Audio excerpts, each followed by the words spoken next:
Mom says people like you don't earn nice things, my nephew shouted, and the living room went bright with laughter that didn't belong to a home. Then, crack, my mother's watch shattered against the tile, the second hand spinning like a panicked eye.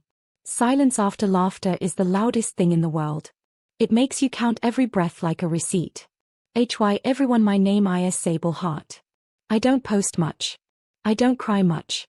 I work, I pay, I show up. For 2 years I've kept my sister and her husband afloat, rent, groceries, emergencies that always arrived the day before a sale. I told myself it was family. I told myself it was love. I told myself the watch on my wrist, my mother's last gift, would keep time honest. The watch lies in glittering pieces at my feet. Relax, my brother-in-law smirks from the couch, beer sweating in his hand. It's old. She can buy another. She's loaded. My sister tilts her head like she's deciding whether I'm a person or a vending machine. Maybe don't leave expensive things where kids can reach. The kid. Their kid. The one I tucked in, the one I read to. His smile is missing a front tooth and any trace of apology. My throat tastes like pennies. The room smells like buttered popcorn, fake butter, yesterday's joy reheated for today's audience. The TV murmurs with a game no one is watching. A floor fan ticks because something is jammed in its grate. My mother's photo on the mantle is the only thing looking directly at me. I'll pay you back, my sister says, flicking her wrist like she's swatting a fly. Next month. We're waiting on a transfer.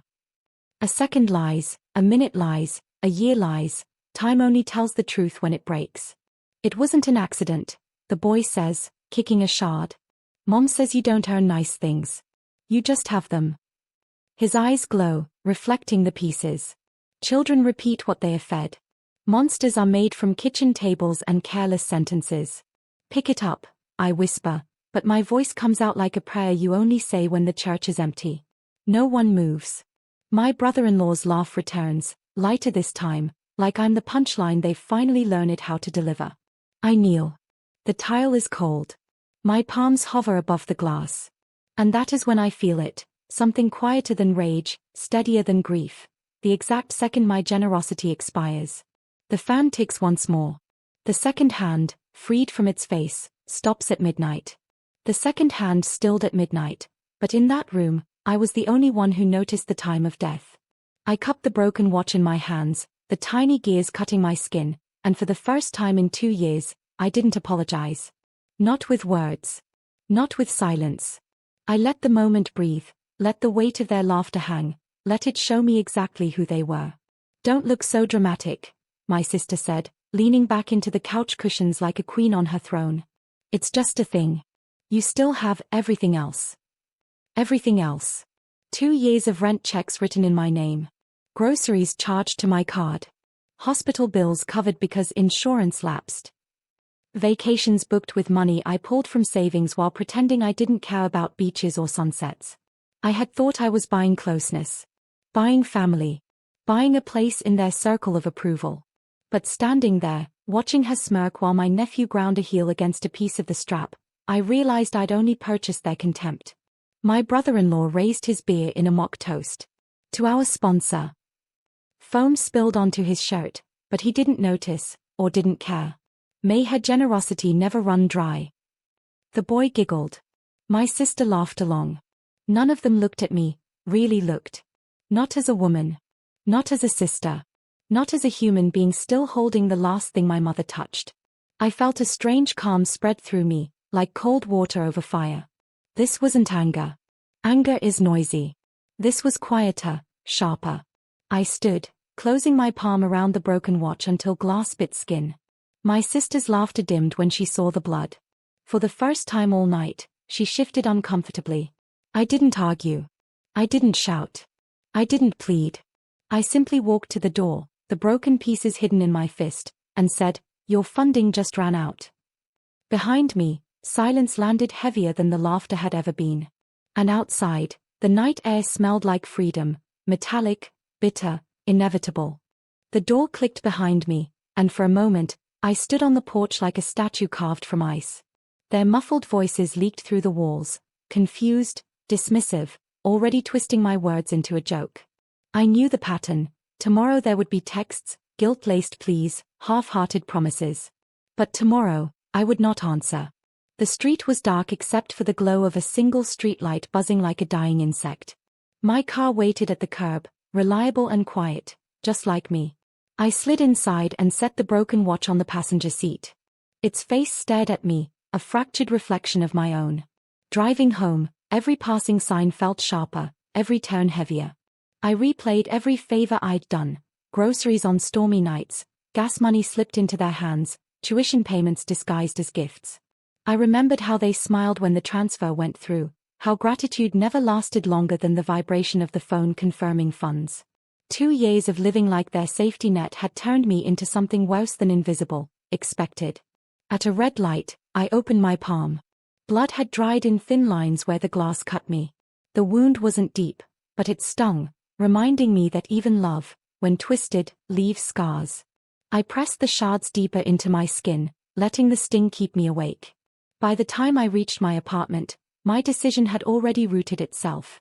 I poured myself water, sat at the kitchen table, and laid out the broken watch piece by piece. Midnight glared back at me, frozen forever. I picked up my phone. A flood of unpaid receipts and transactions filled the screen: rent transfers, credit card payments, even the cable bill I covered when they complained the internet was too slow. I scrolled until my thumb ached. The proof of my silence glared brighter than any clock. And then, like slipping into a colder version of myself, I opened a new document on my laptop. Line by line, I began recording every cent, every sacrifice, every lie I had bankrolled. Not a budget. Not a diary. A record. My case against them had just begun. The spreadsheet grew like a spine of truth across my screen. Each row a vertebra, each number a memory. Rent, $1,800. Groceries, $245. Hospital bill, $3,200. Gas, vacations, birthday parties that weren't mine, all in neat black and white. When I totaled it, the number glared back like a verdict: over $78,000. That was the price of my silence. I stared at the sum until my reflection in the darkened laptop screen looked like someone I didn't know. My mother's watch sat beside the computer, fractured face catching the light. Midnight frozen. Her voice came back to me, soft but steady. Things aren't love, Sable. Actions are.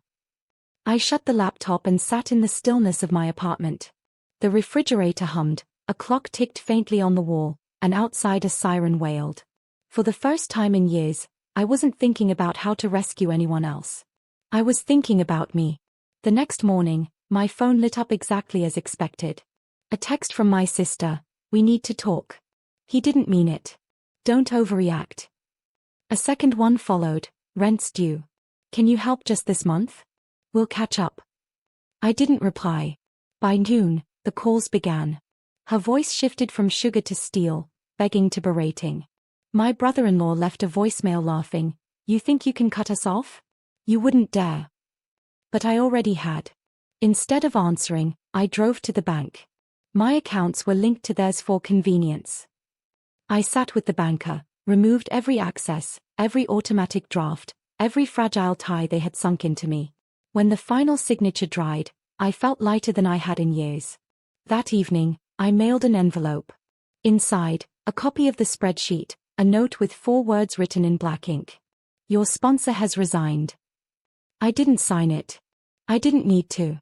By the time the sun set, my phone buzzed with fury, my sister's rage spilling out in paragraphs. I set it face down on the counter, walked to the window, and watched the city lights blink like warnings. For once, their desperation wasn't mine to solve. By morning, their fury had shifted into panic. My phone lit up with a storm of messages, half threats, half pity pleas. "You can't just abandon family. We'll be homeless without you. After all we've done for you, this is how you repay us." The irony almost made me laugh. All they'd done for me was drain me. I scrolled until one message stopped me cold. It was from my nephew, the same boy who shattered my mother's watch. Written in sloppy, childlike letters: "Mom says you're selfish. I hope you never come back." That cut deeper than glass ever could. A child parroting poison, their laughter echoing through him.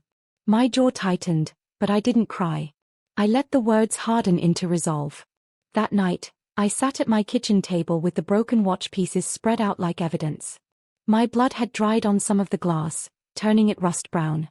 I placed the second hand, frozen at midnight, in the center of the pile. My mother's last gift, ruined in front of me, had become the clock that ended their free ride. But revenge, real revenge, couldn't just be walking away. Silence leaves room for revisionist stories. I knew them well enough to predict the new narrative: she abandoned us. She was cold. She was never really family.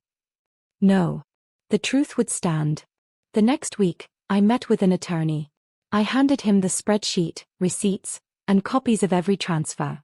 He raised an eyebrow, impressed and appalled all at once. "Do you want your money back?" he asked.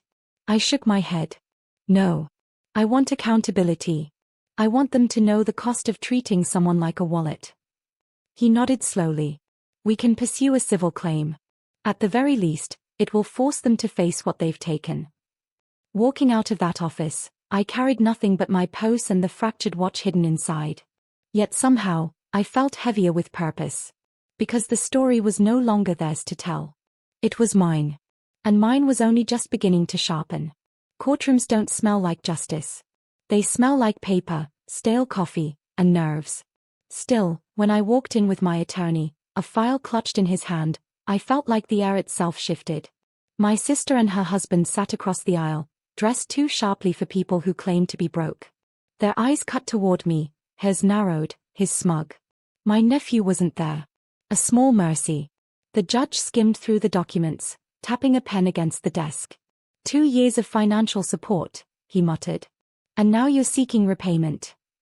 My lawyer answered for me, calm and precise: not repayment. Recognition. Proof. She was exploited. My sister leaned forward, voice dripping sugar. She offered to help. We never forced her. But I had learned the power of silence. I let the receipts speak. I let the spreadsheet breathe. Line after line, month after month, I had kept record even when I didn't realize I was preparing a case. The judge's expression hardened as he flipped pages. "This is extensive." He looked at them. "And you've contributed how much toward your own expenses in that time?" My brother-in-law smirked. "Family shares. Isn't that what family's for?" The words hung in the air like smoke. The judge scribbled something down, unimpressed. I didn't crave a dramatic explosion, no shouting match to crown my pain. Instead, I felt a steady pulse in my wrist where the watch used to sit. My mother's timepiece might have shattered, but in that sterile room, time itself finally seemed to align with me. When the session adjourned, my sister brushed past, hissing through her teeth, "You'll regret this." I met her glare, unblinking. No. I already regretted staying silent. Outside, the autumn air tasted sharper, freer. My attorney promised updates, but I barely heard him. What mattered wasn't the case's outcome anymore, it was that the story had been dragged into the light. And once truth breathes, it doesn't suffocate easily. Weeks blurred into hearings, paperwork, and whispered threats. Every time my phone lit up with another venomous message from my sister, I saved it. Every voicemail from my brother-in-law calling me ungrateful, every shallow apology laced with demands, I archived it all. Evidence wasn't just numbers anymore. It was words, tone, contempt preserved in digital ink. One night, scrolling through the folder I'd built, I landed on the photo of the shattered watch. Shards glittering on the tile, my nephew's shoe in the corner of the frame.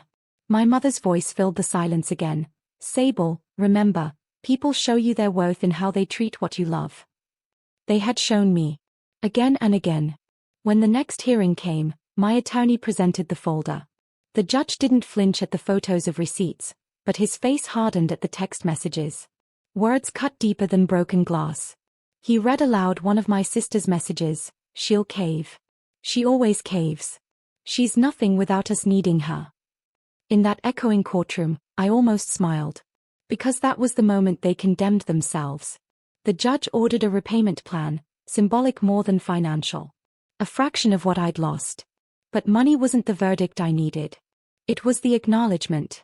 The stamp that said, "exploited." Walking out, reporters gathered at the steps. Not many, just enough to sting their pride. My sister shielded her face, my brother-in-law barked at the cameras. I walked past them quietly, broken watch in my pocket. The weight felt lighter now, not like grief, but like closure in disguise. That night, I returned home, sat at my table, and held the second hand of the watch between my fingers. Midnight, forever frozen. I whispered to the silence, "It ended the night you laughed." But endings aren't the same as justice.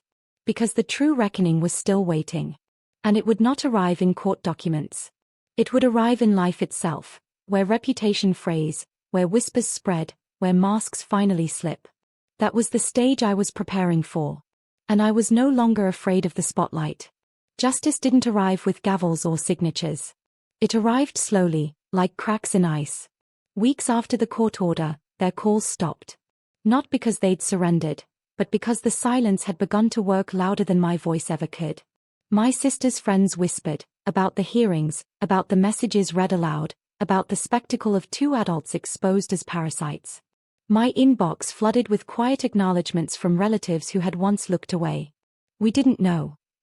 We should have said something." I didn't reply. Some apologies don't deserve answers. But the real moment came on a Sunday morning. I stopped by a small antique repair shop downtown, the kind that smelled of cedar and old clocks. I handed the man a pouch. Inside, the pieces of my mother's watch. His weathered fingers turned them over carefully, eyes narrowing with focus. "Can it be fixed?" I asked. He nodded slowly. "Not perfectly, but enough to remind you what it was meant to be." When I picked it up a week later, the face bore faint scars, the glass slightly uneven. But it ticked. Steady, faithful. Midnight no longer frozen. That night, I wore it as I sat on my balcony, city lights pulsing in the distance. My sister had posted a bitter rant online, painting herself the victim. I read it once, then closed the screen. Her words no longer had the power to pierce. People would believe what they wanted. But those who mattered knew the truth now. I touched the watch, felt its steady rhythm against my pulse, and realized, revenge hadn't been about shaming them. It was about reclaiming myself. They had taken my money, my trust, my silence. But they had not taken my will. 2 years of funding their lives ended the night laughter drowned my pain. And now, I wasn't the sponsor. I wasn't the scapegoat. I wasn't even their audience anymore. I was free. I whispered into the night, almost like a prayer, "Time belongs to me again." And for the first time in years, I believed it.